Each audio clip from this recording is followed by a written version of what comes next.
Hi everybody, it's Chris from Haunted Earth. I thought I'd put together a short podcast video to account for the activities surrounding my recent live broadcast on Saturday, May the 9th, 2009, and the early experiments I placed using live streaming video at my haunted bedroom 2 or 3 weeks prior to this event. As you're aware, on the first experiment, everything went swimmingly well, and of course the video results were phenomenal. In fact, so much material was captured that quite a number of you guys were kind enough to video the activity and place it on your own respective YouTube page, linking that to the main video that I put up to announce this particular experiment. And I must say I was impressed, very much so. About a week ago I was contacted by a great guy called Paul who had problems in his own North London home with paranormal activity. In fact, he had placed 3 videos on his own page showing people the kind of stuff that was going on at his house. I decided that, with his permission of course, to use this as my first outside live broadcast investigation, and so I started to prepare for it. In the preparation of it, I decided that perhaps instead of having one live camcorder with a laptop, I decided to link 2 laptops with 2 live cams. Now obviously Modulus cannot allow that to happen using their own particular software, so I had to look further afield and went to a number of recommended links. One piece of software I downloaded seemed to fit the bill in the sense that it would allow for 2 frames to be shown whilst you were able to continue with the chat room facilities, so the experience could be shared and at the same time you could monitor 2 cameras. It seemed the perfect solution. But for some weird and wonderful reason, and of course I would say it's user error, i.e. down to me, something went terribly wrong. It worked quite well for about 2 or 3 days on experiment, and I was pleased with the results. But at some point, and on both machines, it corrupted the data on the USB drivers. Now the USB drivers are those that actually provide that live streaming video from the camera to my machine and to the internet. Could I reinstall the USB drivers? No, I couldn't. Both machines were running on Windows Vista. The most powerful of the 2, for some reason, would not repair this particular defect, and I then decided to reformat the machine. And for some weird and wonderful reason, Microsoft had decided not to allow people to do this, and there was no way that I could reinstall. The only way I could get around this problem was on the second machine, which had back-to-back software between Windows XP and Windows Vista. So all I had to do was install the Windows XP copy over the Vista copy, and I was able to replace the missing USB driver. But as we were running out of time, and I can give you an example of how much time I had available to me, I was working on this problem up till 7 AM on the Saturday of the investigation. And I think probably I had about 5, maybe 6 hours sleep in total, before obviously having to get the rest of the equipment checked and ready for the investigation.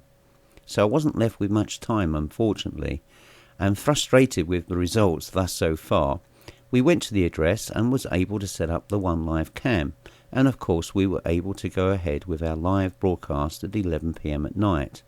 Another setback to the investigation was the fact that there was only 2 investigators, and that was, beside me, Julie.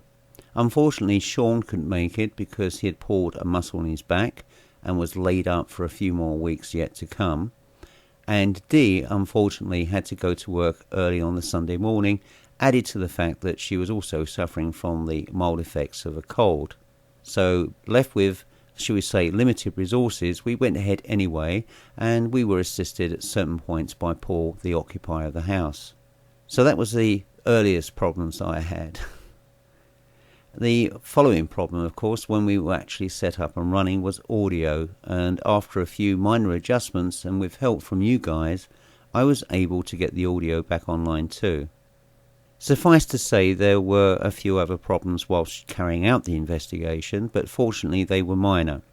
At certain points, because we were limited on investigators, I had to take a break, and of course that left certain periods where there was nobody actually, shall we say, I use the word light-heartedly, performing on camera. But having said all that, quite a lot of activity was captured, and despite those limitations, I had 3 other Sony camcorders running at the same time. A lot of you guys that are tuned into the investigation, I think at one point we had over 70 people that was watching the investigation, were able to capture quite a lot of activity. Those videos, as with the earlier investigation at my own home, were posted on the respective sites of the YouTube videographers and linked to the main investigation page. Anyway, I digress slightly. Throughout the night, it was a strange kind of place to investigate. Strange in the sense that the biggest problem with the property was the fact that it was a new house. And as most people are aware, that new properties can cause problems simply from the fact that they are built over an earlier site, or they are attached to another building on site. And the spirits that dwell on those properties are unhappy with the results.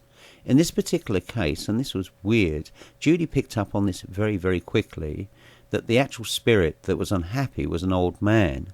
And he was unhappy with the fact that this modern house extension built onto an earlier property was built over his garden. It may sound completely absurd, but having also been out into the garden myself and felt the same things that Judy had felt, it was quite apparent that this spirit was very, very displeased. One of the weirdest things that happened during the investigation was the fact that both myself and Julie both experienced pains in the chest. The effects of that were quite painful, and he was obviously showing us how he felt physically in life, and it wasn't particularly nice. And that lingering pain is actually still with me now, a few days after the event. I think in Julie's case it wore off very, very quickly. But overall, despite the setbacks that we had, and there were a number of things there that, on reflection, I wasn't happy with in the way that we presented this particular investigation. But hey, this was our first live outside effort as a show. And now we've got together and locked horns on this one, and we've come up with a solution for the next live investigation, which hopefully will be in a few weeks' time. When I've actually got the details together of the location and where it's going to be and what time it's going to start, I will let you guys know. But just to add a little bit more about this new streaming video technology. At the present time, I'm looking at a suggestion from Brandy of Acid Entertainment would be to run it through an independent server, which would mean that there is no bandwidth restriction. Currently, if I wanted to broadcast through Mogulus, using all the facilities that you would expect for a normal live streaming broadcast of TV quality, it would cost me $350 a month. And that's rather a lot of money at present, which I can't honestly afford. So what we're hoping to do is to be able to incorporate this type of technology, hopefully if we can get this together of course, through a server and be able to provide you with top quality audio and video presentations. Another aspect to this, of course, is that we are always looking for technical staff to assist us on this particular type of technology. And so, in part, this podcast is an appeal also to anybody out there that could help us to improve it and to be able to present you with full-length TV quality shows of a much longer duration than what you would expect from perhaps Most Haunted or Ghost Hunters or any of the other plethora of shows that are out there. We base our work on a reputation of honesty and trust, and everything that we show on our videos is exactly how they were captured. We don't pull any punches, we don't make any hoaxes, and we don't show any stunts. We just try to show the activity that's there. The only problem we have at the moment, of course, is utilising that technical wizardry to be able to make the whole effort look much more professional. And that is something which is being addressed at the moment. Another acquisition that is going to be made very shortly is a special box that a cell phone or mobile telephone can connect to. Now this will enable us to provide live streaming video at any location regardless of whether it's got power or an internet connection. It won't affect this at all.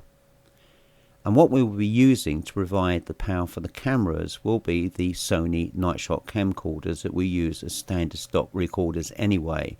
So instead of going through a CCTV type setup, we'll actually be incorporating the Sony analog camcorders to provide transmission, and of course the power will come from their batteries.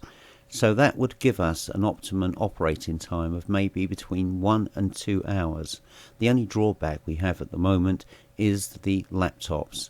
And both the laptops that I have, I think, run probably for no more than an hour and a half. I've got some really good positive heads up type comments from people saying that they really enjoyed the show. The whole thing was thoroughly enjoyable, and that's what my main goal was. And hopefully we've got lots more activity to show to you in a later video presentation. But lastly, of course, just bear with us through all our errors and faults. We are learning by experience. We've got no one else to guide us. We don't have any professional teachers. And yet the technology that we are using at present is probably a first as far as home paranormal investigation is concerned. And what we're hoping to do is to turn this into a very regular and complete TV show running at least once a week, giving you live streaming investigations. So that's our goals. Let's hope there are others out there who can assist us to make these goals a realization. So if there's anybody out there with any technical wizardry that would be very useful in what we're trying to achieve here, please do contact me at Haunted Earth on YouTube. My fingers are crossed and I'm waiting for that call now. But in the meantime, I'm going to carry on editing the video. There's quite a lot of material, probably around in total, probably about 14 hours worth of video from all the camcorders that were used on that particular investigation. And of course, each tape has to be checked for EVP as well. As soon as I've got everything together, I will incorporate some of the video of the captures made by YouTube viewers, and I thank you for that. And also any material that we've caught on the night. Thank you very much.